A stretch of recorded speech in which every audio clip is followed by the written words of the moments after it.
Okay, welcome back to another video on the Quiet Signal channel. Great to have you here.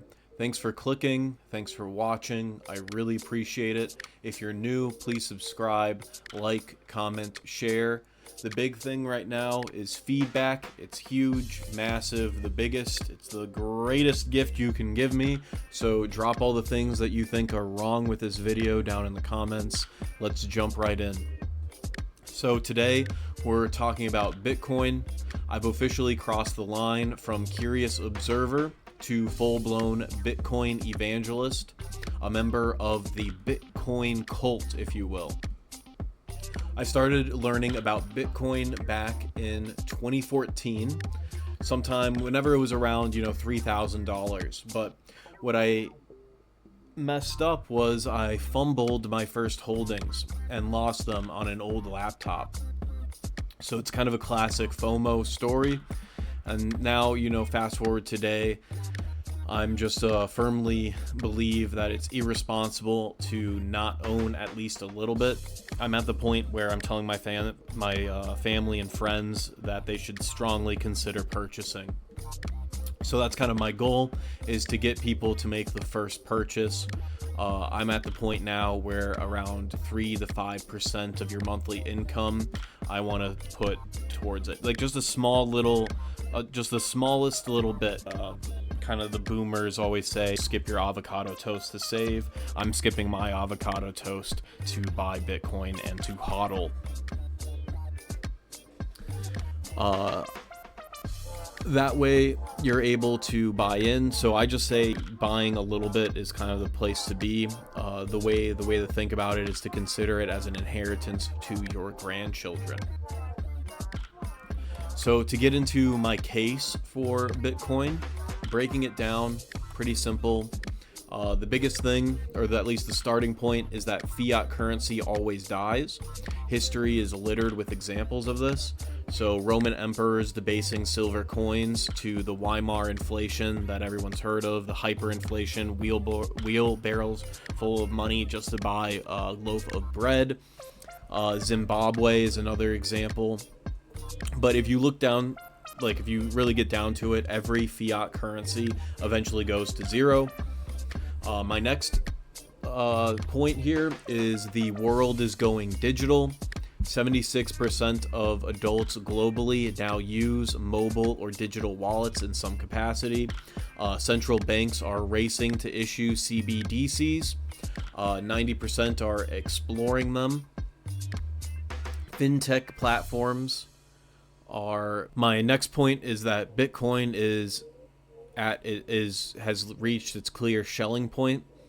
So money is the mother of all network effects, and humans will gravitate towards a single predictable store of value. In 2024, we saw the first US spot Bitcoin ETFs. So BlackRock, Fidelity, a few others now offer ETFs holding Bitcoin. That's channeled tens of billions of dollars, institutional dollars, into Bitcoin. Public money, publicly traded companies like MicroStrategy and Tesla have started buying up Bitcoin. The US government has seized and now even is purchasing hundreds of thousands of Bitcoins. States like Texas and New Hampshire are creating reserve funds, so it isn't just fringe anymore, it has institutional and state backing.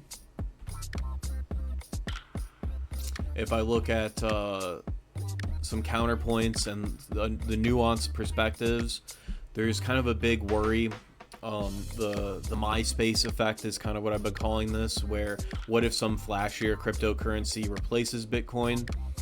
It's possible that new tech could offer faster transactions or even better privacy, but Bitcoin's moat is its first mover advantage. It's unparalleled security. It has 16 years of uptime and an ironclad 21 million coin supply. So more miners, nodes, users, and brand recognition than any other crypto. There's caution by design. Upgrades only happen by broad consensus, keeping money predictable.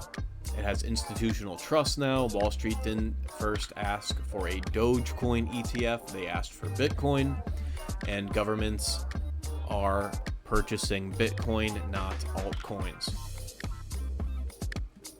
So if you zoom out, Bitcoin's current market cap is around $1.5 trillion, tiny next to gold's $14 trillion, or if you look at real estate's $300 trillion. If Bitcoin captures just 10 to 20% of either of those, we could be looking at $200,000 per coin in today's money. If it competes with fiat reserves, as well as the real estate market cap, it could be $500,000 to $1 million per coin. It isn't impossible. From a portfolio perspective, Bitcoin is a small allocation with high upside hedge.